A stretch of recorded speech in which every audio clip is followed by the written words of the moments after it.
Hi, I'm Dan Smith, and I'm going to teach you how to tune your guitar by ear. Now, I know what you're thinking. You're thinking, Dan, why should I learn to tune my guitar by ear? I've got a tuner that clips onto the end of my guitar, or maybe you have an app on your phone that'll tune your guitar for you. The answer to that question is that there's a bunch of different reasons why it's good to learn to tune by ear, one of which is if you are going to be doing anything with music, you need to be able to hear the difference between notes. And sometimes those differences can be pretty subtle. So tuning your guitar is a great way to develop your ear. Plus the fact you never know when you might not have a tuner or your tuner might be broken, so you want to be self-sufficient. You want to be able to tune by ear. And the last reason is because when you tune your guitar, it's really an opportunity to get yourself in tune. But we're going to talk more about that. But let's start with what we're going to call the strings. So there's two different ways you can refer to the strings. You can call them by their number names or by letters. If you're going to use numbers, you would start from the ground up and you'd say this is the first, second, third, fourth, fifth, and sixth strings. So first string's on the bottom, sixth string's on the top. If you're going to use letters, then you would start with the string that's closest to you, and it goes like this: E, A, D, G, B, E. Now there's two devices that I know of to help you remember those letters, and they go like this: Eddie ate dynamite, goodbye Eddie. There's also every acid dealer gets busted eventually, and my students have told me some other ones. I don't remember them right now, but if you know of any other devices for remembering the letter names for the strings, feel free to put them in the comments. But the next thing you're going to need to do is get a source for your first note. Now you can use an electronic tuner, obviously. You can use another guitar that is in tune, or a piano or a keyboard or something like that. Or you can do what we used to do before the era of electronic tuners, and you can use this. You may not have seen this before. This is a tuning fork. This is going to give me the note for my fifth string, which should be an A. And the way it works is you tap it on your knee. You don't have to hit it really hard, just get it at the right angle. And then you hold it up against the side of your guitar like that, and it'll give you the note for an A. Now I'm going to compare that with my fifth string. And if they're in tune, they'll be the same note. Now this note is an octave higher than my fifth string, but that sounds pretty good to me. That sounds like they're in tune. But now I'm going to be able to tune my whole guitar relative to the fifth string. So the way that works is I'm going to hold down the sixth string on the fifth fret. I'm going to compare my fifth string open, meaning with no fingers on it, to the sixth string on the fifth fret. And if they're in tune, they'll be the same note.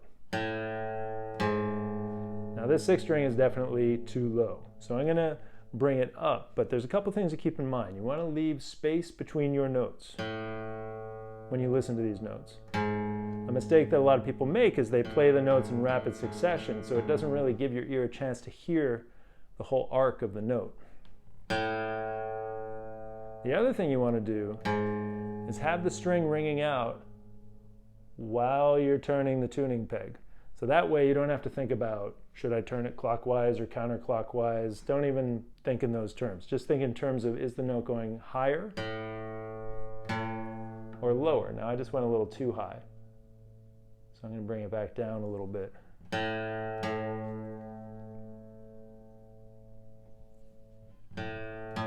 That sounds pretty good to me.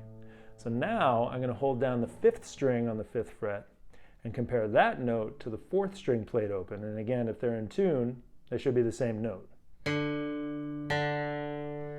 That sounds pretty good to me. It's good to check yourself with a chord, like an E chord or a G chord. But now I'm going to hold down the fourth string on the fifth fret again and compare that note to the third string played open. Now that string's definitely too high, so I'm going to bring that third string down.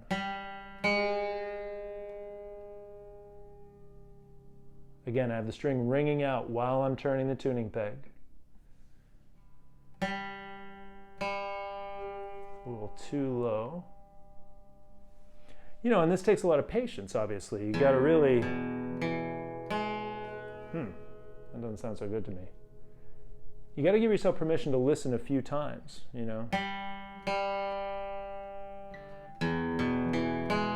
That sounds a little better. Okay, so now it's going to change a little bit. I'm going to hold down the third string on the 4th fret to tune the 2nd string. Now listen to my first note, that's the note I want. And then I'm going to tune the 2nd string. That sounds like it's pretty much in tune.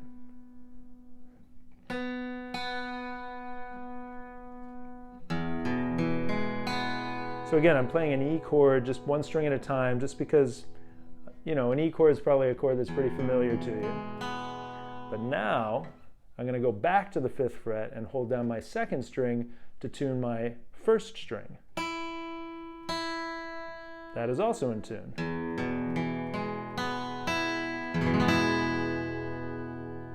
So it sounds pretty good. You might also want to try a G chord. So, that's how to tune by ear. But the thing that I really hope that my students will benefit from is when you tune your guitar, it really is an opportunity to get yourself in tune. So what does that really mean? In practical terms, it means that in order to tune, you got to slow yourself down and listen and be patient. And it really kind of requires you to bring yourself into the state of being that you need to be in order to make music. And to me, tuning your guitar is a great metaphor for what we need to do with ourselves on an ongoing basis. You know, we have to listen for where we're out of tune. Where are you distracted? Where are you, not telling yourself the truth about something? And just like a guitar, we have to tune our guitars on a regular basis, and we have to tune ourselves on a regular basis. And if your guitar goes out of tune, doesn't mean there's something wrong with it or deficient. And same thing for you. You are not somehow, a deficient human being just because something is going on with you that's causing you to feel a little bit out of sorts with yourself.